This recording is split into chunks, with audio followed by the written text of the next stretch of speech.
Hey, everybody. You know, everybody asks me, when do I have time to make videos? How do I make videos every day? Where do I get the ideas to do them? Um, and how do I have the energy to do them? I that's something I've been thinking about tonight. I was so tired. I just been working at such a insane clip over the last few weeks that I went and I laid down and fell asleep at about 7 o'clock and slept for an hour. Then I got up and put my kids to bed and I came down to the studio and I picked up the guitar and I was just thinking maybe I'll do a YouTube live here for a little bit and talk to people since I've never done that before. And it's kind of a strange time to do it late at night, but this is pretty much typically when I do my videos. I usually do them at night after the kids go to bed, and that's why I put them up at the craziest hours. You'll see my videos come up at 3 o'clock in the morning, and I started thinking about I get so many suggestions for titles of videos or ideas for videos. A lot of things that come up that are really common amongst from you guys. I get asked about talking about specific musicians, talking about specific styles of music, doing talking about film composition or theory, or A440 versus A442. That's always a topic that I get asked about literally every day. I actually did a Facebook Live earlier today in the afternoon, and I talked a little bit about that. And so I came in here and I tuned two different guitars, one to 432 and one to 440. And I was just playing around with them. I was thinking, this is kind of interesting. But I wanted to make a few announcements, talk about some things that have been happening. I had my second sounding off show that happened last night, that I put out late last night, Iden Essen, which is really, really cool. And if you guys haven't seen it, it's I encourage you to check it out. It's really, Iden's just one of the most brilliant human beings, and you really can see the artistic nature of him, and that always searching for what, always searching to try and find the newest idea to kind of get that high for music again. My younger brother John, he's 50, and it seems strange to say, but he's married and has got a wife and a son, and he comes home from work and practices the guitar every night still. We started the same time. We both started within days of each other. He was I think I was 13 and he was 9. And I remember that as soon as we both picked up the guitar, I just could not play enough. I had this $1 guitar that my brother gave me, my older brother Mike, that he got, and it was just really, it didn't have a name. It was just a laminated guitar worth nothing. He literally bought it for $1. And I played that thing until the frets wore out. They were all dented. There were gouges in the fingerboard. And then to get a guitar, my mom made me promise that I would practice it and not leave the guitar out in the front yard like I did with the other guitar. And I said, Mom, if I had a guitar that was worth more than $1, I wouldn't leave it out in the front yard. I promise. So anyways, I convinced her to buy me a guitar. I begged her and begged her and begged her. Now, my parents never really had much money. My dad worked for the railroad. He worked for the railroad from 1936 to 1978. And my mom worked for a can company. She worked on the lines and really grueling job. 120 dB of screaming machines. They made 1 million cans a day. Coke cans, beer cans, you name it, everything they made. The American Can Company. It was 2 blocks from my house. So I grew up in a 3-bedroom house with 9 people, 4 brothers and 2 sisters. And we always had music in the house, though. That was one of the big things. Whether it was my mom listening to opera or Italian music or my dad listening to bebop. It was always music. And then my brothers and sisters all had very different styles of music they were into. So I was born in 1962, and my first memories of music were of my sisters, my 2 oldest sisters, Pat and Nancy. Their Pat is 9 years older than me. Nancy's 8 years older. And Pat and Nan were dancing around to the Beatles. And I just remember this. It was probably 1966, and I remember them dancing around to Help in the living room. We had an old stereo, just a little tiny stereo that I think they called it a console, and they had the record on, and they would just go nuts. And I remember hearing Help. And I just would stand there, and I'd just put my ear up to the speakers and listen, and then my next older brother, Ray, had this cassette player. At first, we had these cassette players that were these real tiny reel-to-reel. I'm talking with, I've never even seen one since then. I don't even know why we had one, but they were these little small reel-to-reel player, like reel-to-reel player like this. And then we had a cassette player. My brother Ray would put on stuff. He'd put on songs, Led Zeppelin, the Stones, the Beatles, and he'd say, "Do you hear that? Do you hear that?" And he would always ask me if I heard some really obscure line that was hidden in the mix. And it would be the faintest thing. And this was just a mono speaker. This is a $20 cassette thing. I would literally put my ear up to it, and he would sing me the line, and I'd say, "I don't hear it." And he'd sing it to me. He'd say, "Come on, you don't hear that?"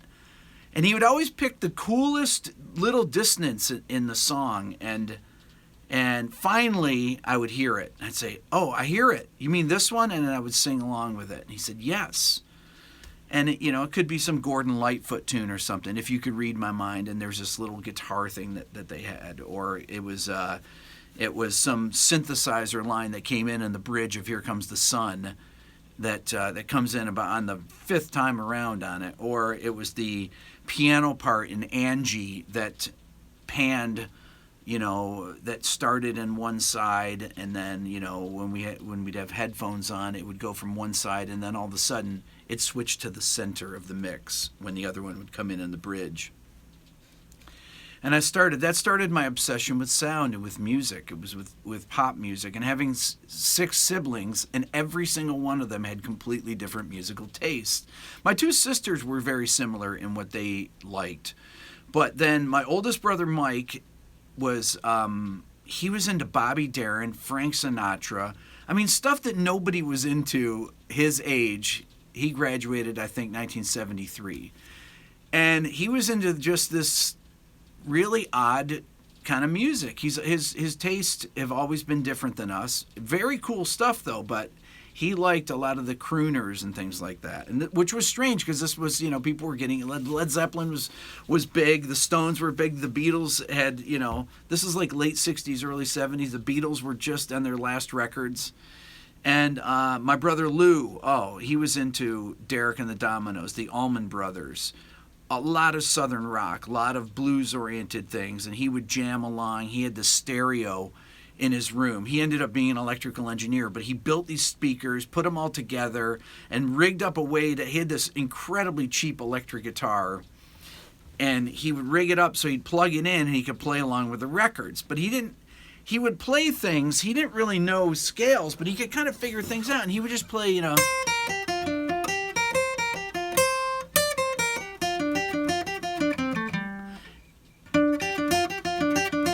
he'd figure out like simple Allman Brother licks and just play them over and over, and he wouldn't care what was going on. He would just jam over it. And I remember I would sit there on the floor in his room while he was jamming, and my brother John would do the same thing.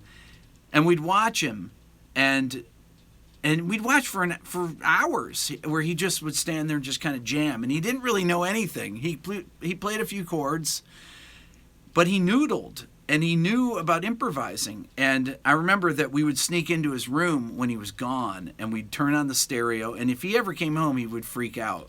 We'd turn on the stereo, and I'd take the guitar, and I'd try and play a few notes and try and pretend I was doing what he was doing, and my brother John would do the same thing. And then I got selected to play in the orchestra when I was in 3rd grade, and I picked up the cello. I took this ear training test, the Seashore test. I think I've talked about this in the past before, but everybody in my school system in 2nd grade got tested, ear training test, this thing called the Seashore test. The guy that developed his last name was Seashore.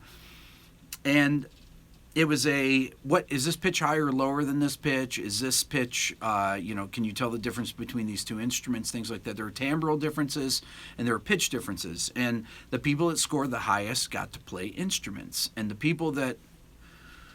first people that got chosen were the orchestral people that played string instruments. And they always started a year before the brass players. And so I went to this talk that they gave with my mom in the cafeteria at our elementary school, and they did a demonstration of the orchestral instrument, of the string instruments. And they had Ken Brown. He taught violin, played violin and viola, and then Eleanor May played the cello, and David Dinkins, I think his name was, played the violin too, and Ken Brown played the bass also. But they would demonstrate the instruments from the orchestra, and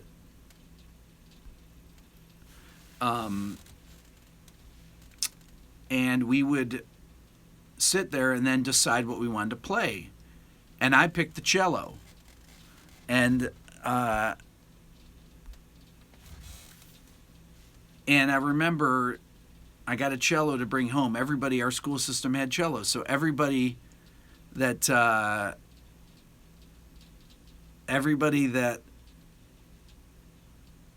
played an instrument got an instrument to bring home and use as their instrument from school. So I got my cello with a little bag, and I used to bring it around, carry it in the bus, and I was never that into playing it. I remember I played in the orchestra, but I was not that into music at the time. I was into listening to music, but I wasn't into playing because I just never really got into the cello. And it wasn't until I picked up the guitar, really in 7th grade, that I began my obsession with music. And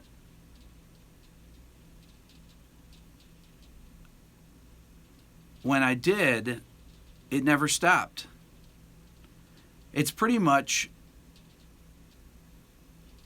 been going on. I'm going to be 55 in a couple weeks.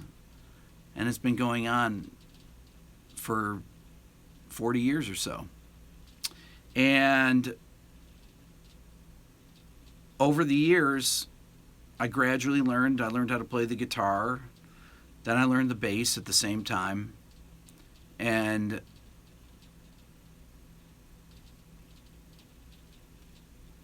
then I went to college, and then I was a music ed major. And I had to learn all the different instruments in the orchestra. That was part of being a music ed major. You take 15 hours of classes a week, and I learned the cello, I learned the violin, the viola, the bass, clarinet. You had to play brass instruments. You had to play everything. If you were a music ed major, you had to play everything. And we used to do these classes that you'd get 1 credit for, but you'd have to take 15 hours. So I would be taking about 15 classes as a music ed major. And so,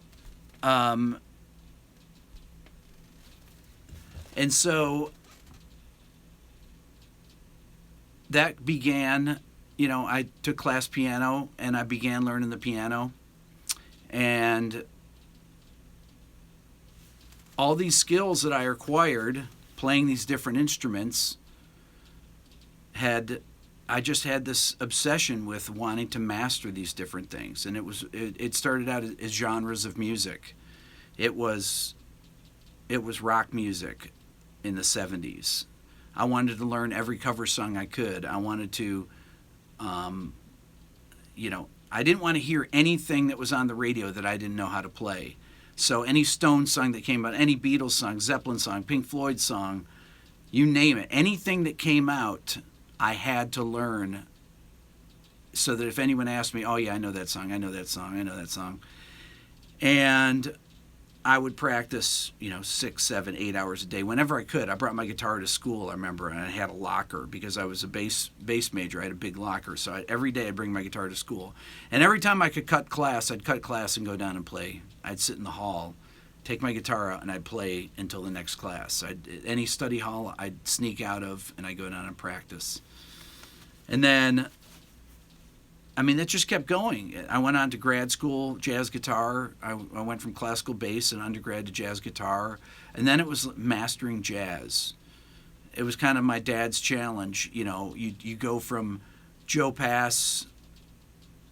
I heard that, and I was like, okay, all right, Wes Montgomery. Then I got turned on to George Benson, and I got turned on to Jim Hall, and I got turned on to Barney Kessel, and I got turned on to Kenny Burrell, and then a friend of mine played me a Pat Metheny record in about 1976 or so. It was Bright Size Life. And I heard that, and I was like, wow, this is really unbelievable. The chords that Pat played, the lines that he played, I hadn't heard anything like that. I started hearing these extended harmonies that you didn't really hear in bebop. You started hearing them. I heard them later on in Keith Jarrett. There were things going on at the time, Bill Evans, but you didn't really hear this extended harmony in bebop, in hard bop. You didn't hear the same kind of extended harmony. You would hear occasional things on Miles records. You started to hear them later when the 60s quintet happened with Herbie. And Herbie brought a whole new vibe to it because he had a whole new harmonic concept that wasn't the same as Wynton Kelly and Red Garland and the piano players of Miles' 50s quintet. So I would be absorbing those, and I had this roommate, Paul Smith, that who had this incredible jazz record collection, and he knew all the cool records to listen to, and we would listen to records day and night, just play them over and over. Every cool record that had come out, if it was a new Freddie Hubbard record, Lee Morgan record, you name it. Paul had hundreds and hundreds of great, all the best records. He knew all the cool solos. And we would sit there and do that. But we'd also listen to classical music. And we knew about pianists like Martha Argerich. And we knew about Horowitz. And we knew about Richter. And we would just listen to these records all the time. And we listened to Keith Jarrett. And then that's kind of when this cross-pollination of jazz and classical happened with me, was around 1981 or so. I think it really started with these artists like Pat Metheny that would play, you would start to hear chords, if you'd hear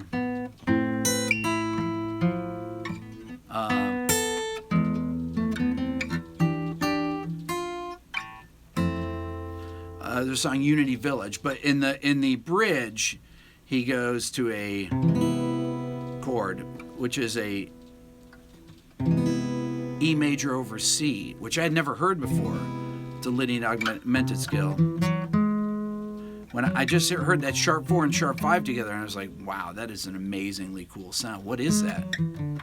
And I started exploring those things, and we learned the modes of the melodic minor scale, and that was kind of the genesis of all these things that I am bringing to you all the time, all these ideas.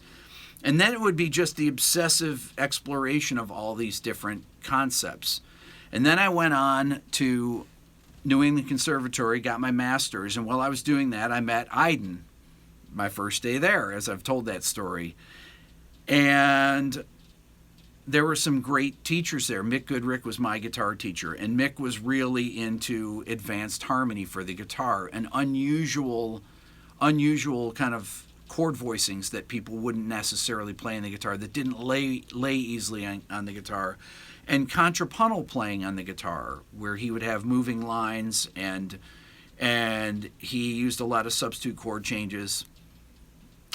And I'd played a lot with Mick. We did a lot of playing together, and that was a big influence. And then I remember, somebody asked me today, can you talk about the Lydian chromatic concept, George Russell? Well, George Russell was one of the teachers there, and that was one of the required classes that you had to take. You had to take 2 years of the Lydian chromatic concept. So I always remember this one story. So Iden was in my class. John Medeski was in the class, this particular class I was in with George.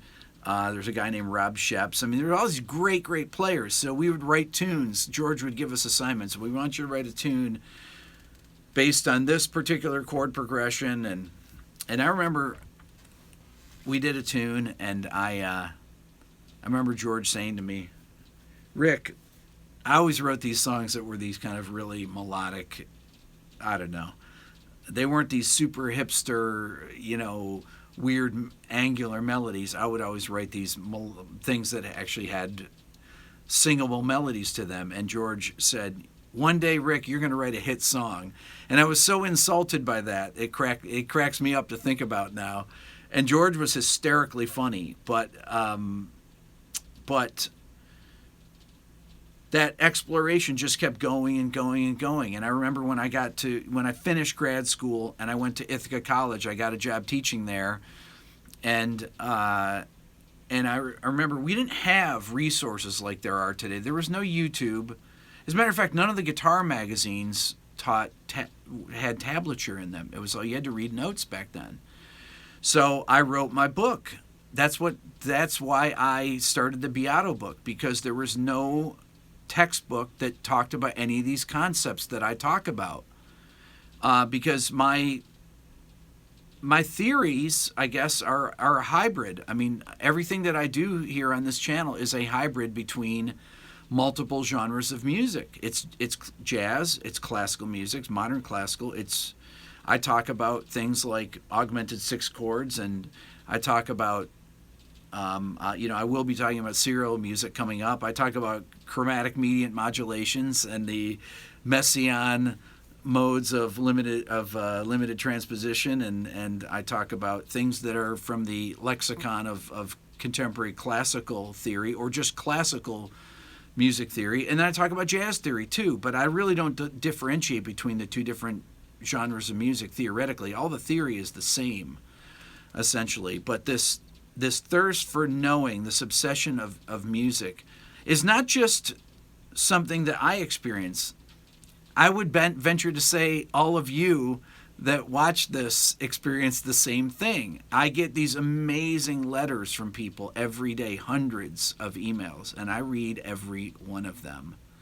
When I respond to people, somebody wrote to me and said, is this the Rick the robot, or is this a real person that I'm talking to? And I said, there is no Rick the robot.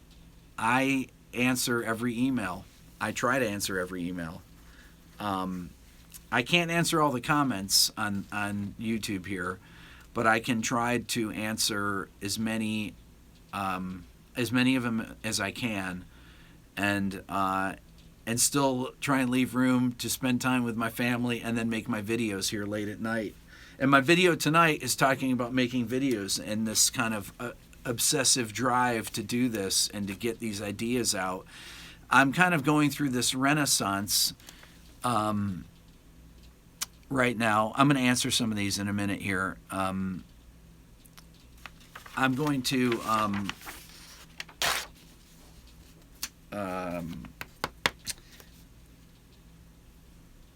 when I was writing my book, I was thinking about the kinds of things that I wanted to talk about, all the different concepts that I wanted to include in it.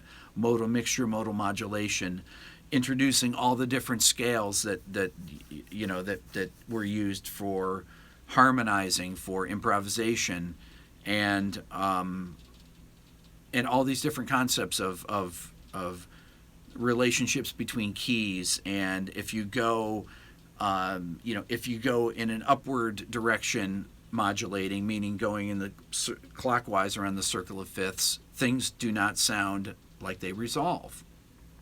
If you go counterclockwise, things sound like they resolve. So if you were to go modally or play in different keys, if you were to go from F Lydian, which is in C major, to E Aeolian, which is in G major, to B Dorian, which is in D major, to C sharp Phrygian, which is in A major, it would never sound like it resolves. All those keys, because all those different modes, their parent keys are moving in clockwise around the circle of fifths. And anything that moves that way sounds like it doesn't resolve. So I would be obsessed with this. I would spend weeks and weeks thinking about these things and experimenting and writing down notes on all this and come up with these concepts. So when I make videos, it's kind of further exploring these ideas and bringing them to you. So that's when I ask people, for their ideas on what I should make videos on. I get a lot of my ideas from you guys. That's, plain and simple. I keep a list. I have a list right here that I'm going to start tonight, and I try to make videos on. There's things that I think that I need to make videos on in order to fill a particular gap in things that I haven't discussed yet that I want to. And like I haven't talked about serial music yet because there's a lot of background to put into serial music. Like in the there's a lot of historical precedent that needs to be discussed first about how it was developed in the Second Viennese School with Schoenberg, Webern, and Berg, and then what the reaction was, why serial music or 12-tone music developed. That needs a little bit more explanation, and there's a complexity to how to construct 12-tone rows, and that I haven't. It's going to take a couple different parts. I can't do it in one episode. So that's, just like the Messiaen, I figured out how to do that, even though I figured out how to do that in one episode. But serial music is going to be a little bit more difficult. I want to go through and talk about more composers too, obviously. I want to spotlight many more composers. And I want to do some more romantic composers going back. I haven't talked about Schubert, Mendelssohn, Schumann, Bruckner, Brahms, Strauss. I've talked a little bit about Strauss, maybe Wagner, Berlioz. I haven't touched anybody in the Romantic era. I've hardly touched anyone in the classical. I've hardly talked about Mozart. I've hardly talked about Haydn, and then there's a lot of Renaissance composers to talk about. And there's even early music composers to discuss that had, Palestrina, that had really profound effects on harmony on people later on. So some of it is actually figuring out how to Debussy. There you go. And figure out what to, how to approach talking about these when I can't really play music on YouTube because they pull down the videos if I play examples. So I'm trying to figure out how to play examples of these pieces that I want to talk about without playing them. So sometimes you'll notice that I play really quick clips of pieces. And one of the reasons is Richard Strauss is who I was talking about, not the waltz composer. No,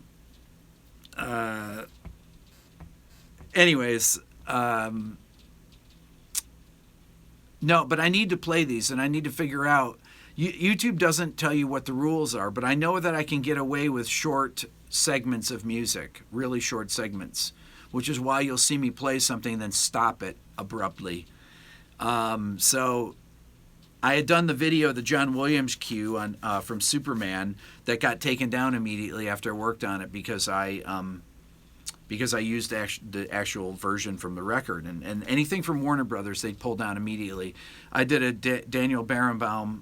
I used some of his music on a video one time, pulled down immediately. I used some of his. I love some of his versions of the Well-Tempered Clavier because he has a really different take on the Well-Tempered Clavier, and I love the recording.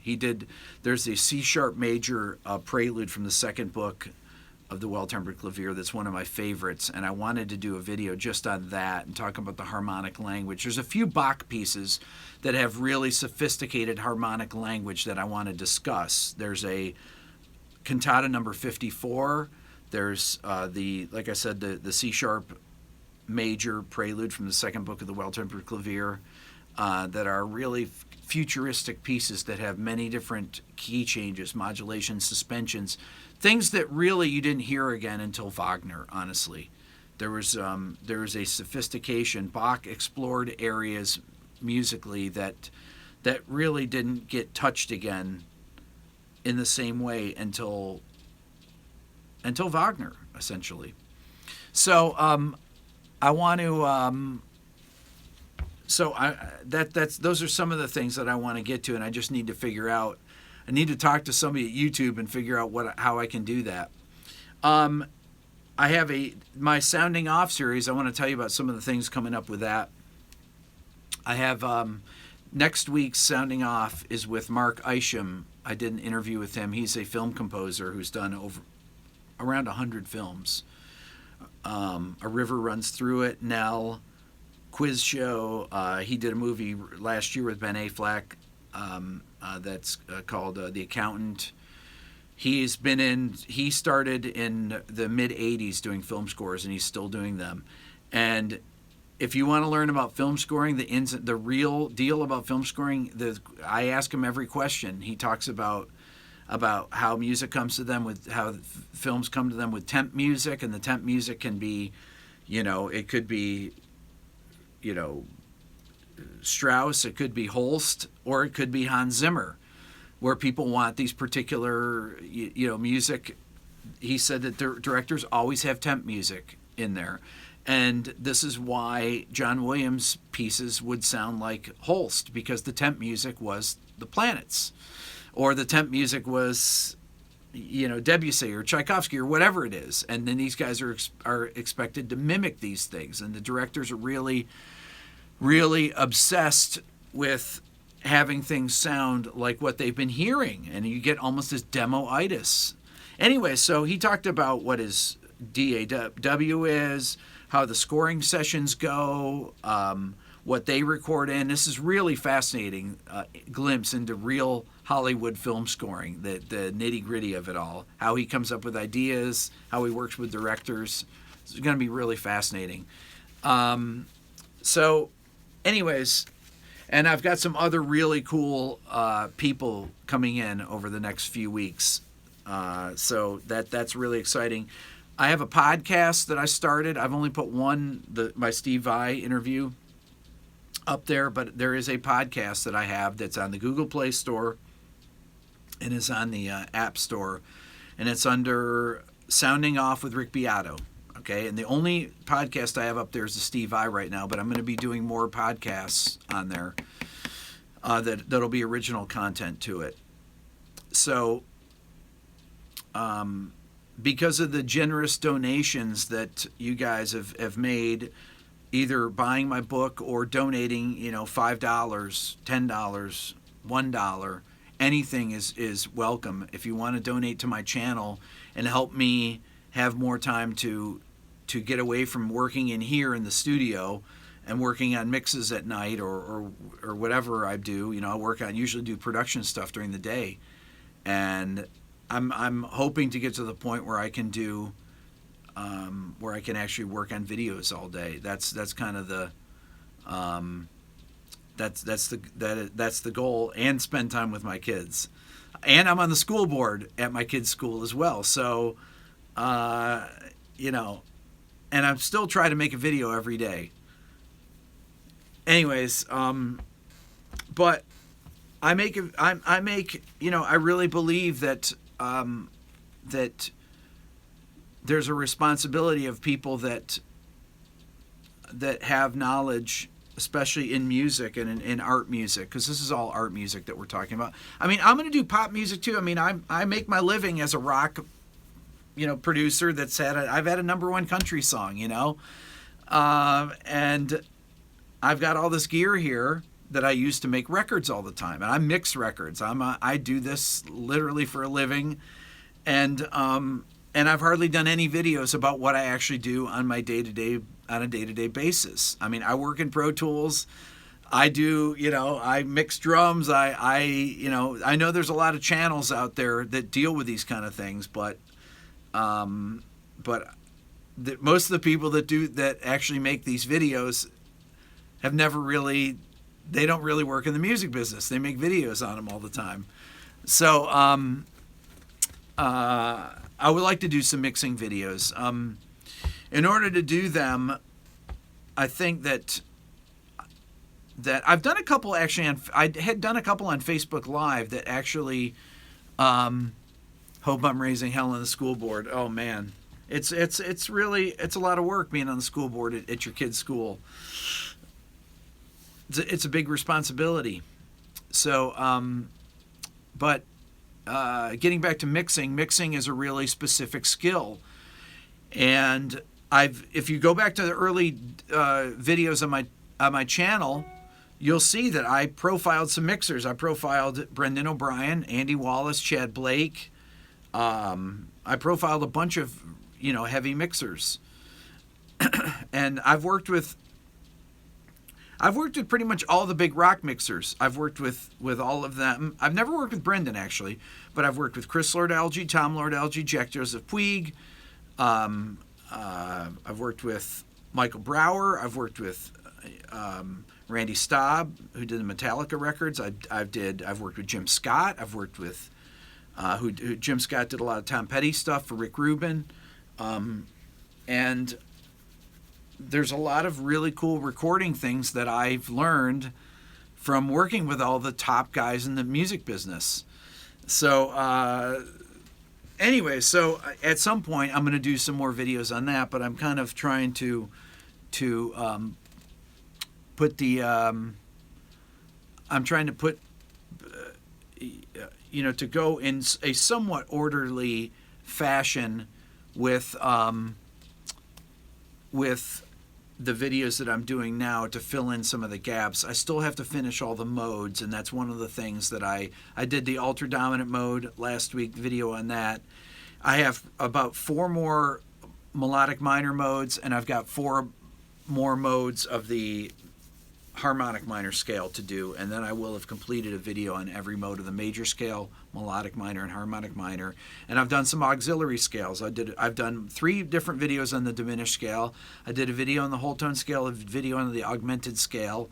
And if you go back and look, I mean, a lot of people are just not familiar because I've put out so many videos that I know people don't have the time to watch them all, and it's going to take a long time to get through them. But eventually we'll get through them. But I'm making these videos for my kids as well. I want my kids, and I've said this before to my friends, but my kids, I'm an old dad. You know, I have a 9-year-old, a 7-year-old, and a 4-year-old, and you never know. I mean, I could get hit by a bus tomorrow. You never know how long you have, and I want my kids to know me and know what I did. And I think Dylan, he's 9, but I think he'll have a sense, you know, about what I did in my life. But I had old parents myself. My dad was born in 1919. I was 44 when he was born, and I learned things about him the week before he died that I had never heard. Stories from him.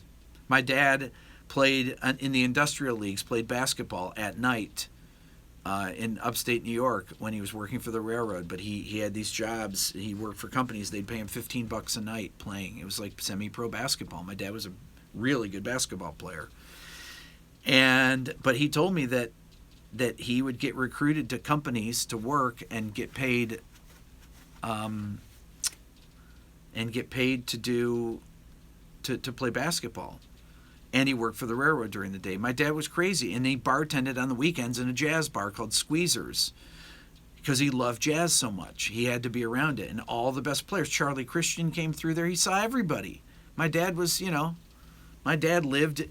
in the 20s and the 30s and the 40s. He saw the advent of jazz, really, all the way through through bebop, through hard bop, through, I played him records of Keith Jarrett later on, and we listened to music together all the time. My dad passed away in 2004, and I was lucky enough to know my dad for 41 years, so I knew a lot about him, and I knew about his love for music, and my mom's too. My mom passed away last year, and they were just massively big music lovers, and that obsession was never, ever squashed by them. They never said, don't play the guitar, you're playing the guitar too much, don't go to school for music. They never did that. It was always like, I'm so proud of you. This is amazing that, you're such a great player, and play us a song. And my brother and I playing every night after dinner.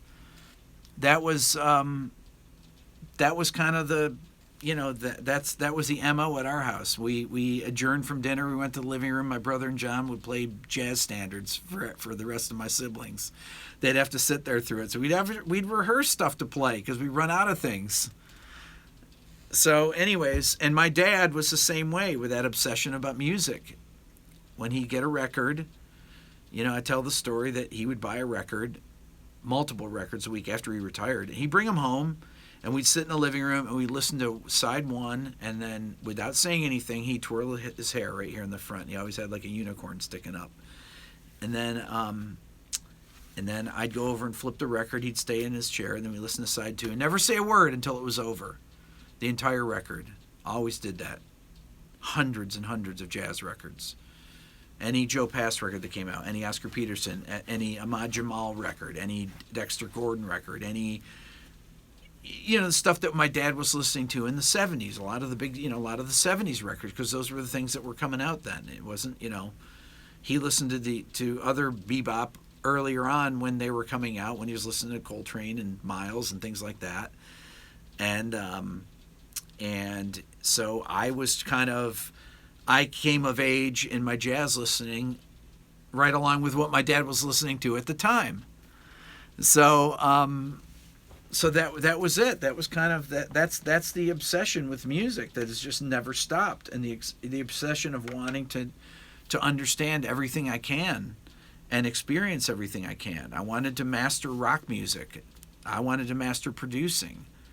I wanted to understand acoustics, so I built my studio here, and with help from my buddy Jimmy and Mark and Ken, but I want to do some videos on acoustics, because acoustics is an area that people know the least about. Most musicians that I know nothing about acoustics, yet acoustics inform every decision you make about what you do as a player. If you go into a concert hall or a room, your sound, if you're a guitar player, if you're playing the clarinet, if you're playing the piano, everything that you do is dictated on what you're hearing back at the time, which is dictated by the acoustics of the room. All of you that are guitar players know if you have a bad sound, you can't improvise. You just can't. It's hard to come up with ideas when you have a bad sound, because it's hard to imagine a good sound out of a bad sound. And the bad sound, a lot of it comes from the acoustics in a room. Talk about working with Trey. I worked with Trey in 2005 for 4.5 months. Talk about working with Trey. I worked with him for 4.5 months. Trey Anastasio from Fish. I got a call from his manager at the time, and somebody told him that I'd be a good person to produce his record. He was doing a solo record. Fish had broken up at the time. And I can't talk that much about it because I had to sign a confidentiality agreement. But I can tell you that do a sounding off with Trey. That would be interesting. That may be possible. That may be possible. I didn't even think of that, actually. But Trey was an intense guy. I have hundreds of demos of Trey's. I did a record called Bar 17 with him, but the first day I met him, he picked me up at the airport, and we listened to Maria Schneider, I remember, a record that she had done, and he was shocked that I knew who she was. And then and I was shocked that Trey picked me up at the airport. So I was like, I thought it was really strange. Trey Anastasio was picking me up at the airport. And I remember we drove away from the airport, and he had to rent a car. And then he remembered that he had forgotten his credit card back at the place. I think he had a black Amex or something like that. So we had to turn around and go back and get it. And I will do sounding off with Alan Holdsworth. That's definitely going to happen. So anyway, so Trey, we immediately went to the barn that Trey owned. That's where Fish rehearsed all the time. And he had all the stuff set up, and we hung out and played guitar together and talked about music, listened to a lot of music. And I was shocked to find out, and I've talked about this before, that Trey is into shoegazing music, like My Bloody Valentine he loved, which I was like, what? You like My Bloody Valentine? And I was a huge My Bloody Valentine fan, and he was shocked about that. So we listened to Loveless, that record. We listened to a few tunes off that, and we talked about kind of direction of the record, what he was thinking about. And Tony Levin and Jerry Murata were on the session then. At the beginning of the session, I remember the second day after those guys went back to their hotel room, Trey and I stayed at the barn and hung out, and then Fishman came, the drummer for Fish, and we jammed for about 2 hours. It was me playing bass and Trey on guitar, and Fishman was playing drums, and it was really surreal because here I was playing with Fish.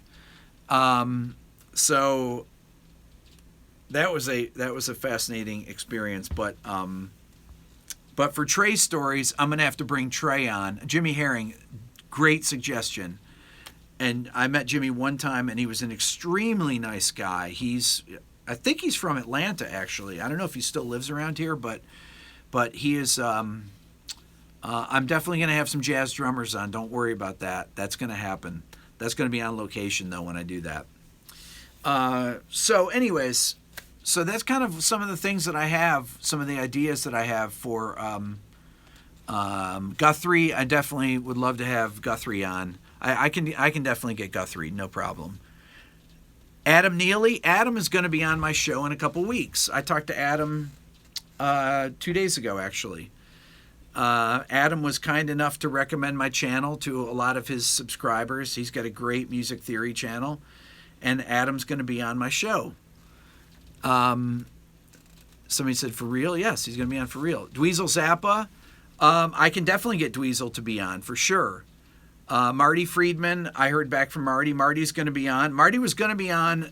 We were going to do it on the 22nd of April, but Marty has a new record coming out that he wants me to talk about when it comes out. So we're going to push it back a little bit because he's just finishing it right now. Scott Henderson, yes. I've been Ben Monder, yes. These are people that you know what, when I'm done talking here, I want you to put down all the people you want on here. If I can get Eddie Van Halen, Michael Landau I probably can get to come on. Kurt Rosenwinkel I think I can get on. Holdsworth I can get on. I mean, these guys I can get these guys on, definitely. Ted Green, that's not possible. Christian McBride, interview Stuart and Andy. Do you mean Stuart Copeland and Andy Summers? John Williams. I'd love to do John Williams, Dave Weckl, Wayne Shorter. If I'm going to do Wayne Shorter, Wayne is, I looked it up today because I was talking about Wayne Shorter, and Wayne's 83 right now. So if I'm going to do Wayne, I better do him soon. John Patitucci, Frank Gambale. Definitely I want to get Frank Gambale. Paul Gilbert would be great. Definitely Jimmy Herring would be great. John Frusciante. Ooh, good. That's a great suggestion. Pat Metheny. I'm definitely going to get Pat. I don't know how. So, as a matter of fact, any of you guys that know any of these people that can get me in touch with them would be helpful. Somebody watching last night on one of my YouTube subscribers, or on one of my YouTube lives, or something, I can't remember what it was. I mentioned somebody that's friends with Dennis Chambers said that that he's going to talk to Dennis Chambers about being on the show. And I love Dennis Chambers. He's one of my favorite drummers. He's amazing. I reached out to John Patitucci. Now, who did I reach out to? I've reached out to a bunch of people. So, and I'm going to reach out to Vinny Colaiuta. I definitely can get Vinny to come on. I'm sure of that. But with the drummers, I'm going to have to go to where they are, and I'm going to definitely have to go to where they are to film it, because you can't do a drum set over Skype. I mean, my hope with Sounding Off is to have it be more of a production that is on location. That's the goal of it, is to actually have a real show like that have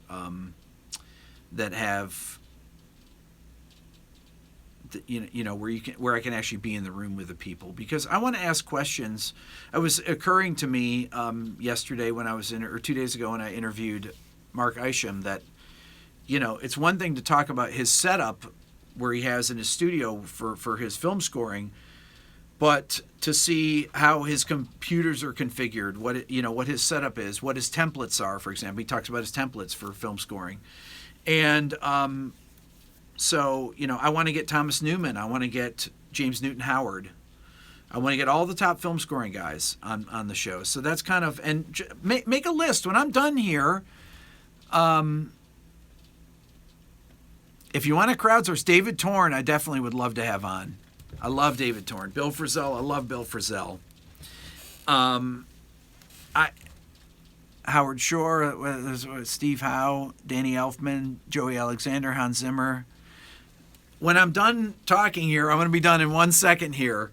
I didn't expect to go on this long. This is going to be a quick video here. Bob Mould. Did you say Bob Mould?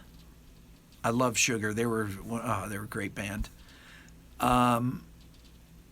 John Schofield, definitely. Corey Henry, definitely. So I'm going to have some announcements to make here over the next couple weeks of guests. We got some great guests that I can't really talk about yet. So when I'm done talking, please put in the comments, because none of these comments stay. I can't follow all these comments as they go by so fast. I'll never remember them, and I can't write them down. But I want you to, if you guys can hang around and write in the comment section here, just write one comment of who you want on here. And if there's a certain topic you want me to talk about, write it in here. Steve Morris, definitely. I'd love to have Steve on. So anyways, you guys are amazing. You see, I can't get enough of this stuff. I love talking about music. Live, on video, and I love having people talk about music and listening to them talk about music. And my Sounding Off show, you'll notice that I don't do that much talking. I like to listen. So I like to kind of get the guests. That's why the show's an hour long, and I like people to talk about themselves. And that's why I try to make videos about what other people do, because I say, well, I don't care. Who cares what I think? I'm interested in hearing what other people, what they're, and looking at their music and spotlighting them. That's kind of the Charles Mingus once said, "You can learn a lot by hanging out," and what that means is you can learn a lot by listening.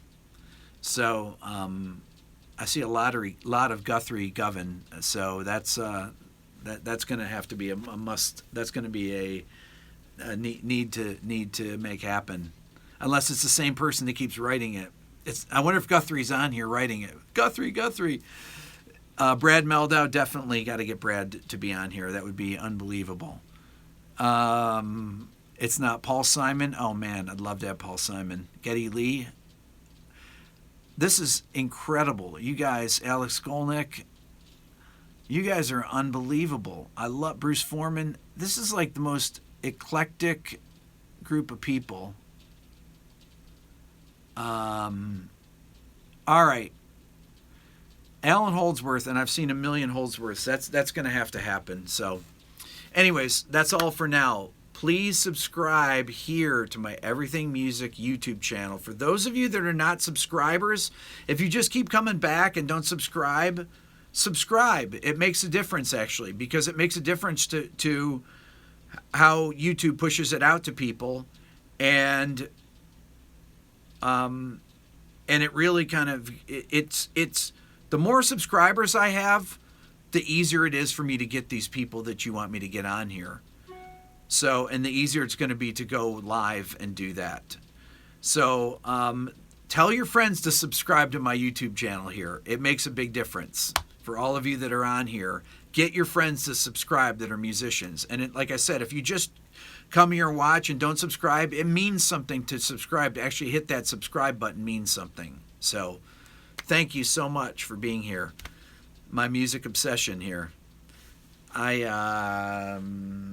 Remember, leave your comments. As soon as I hang up now, leave your comments. All right? Thanks, everybody. Take care. Bye.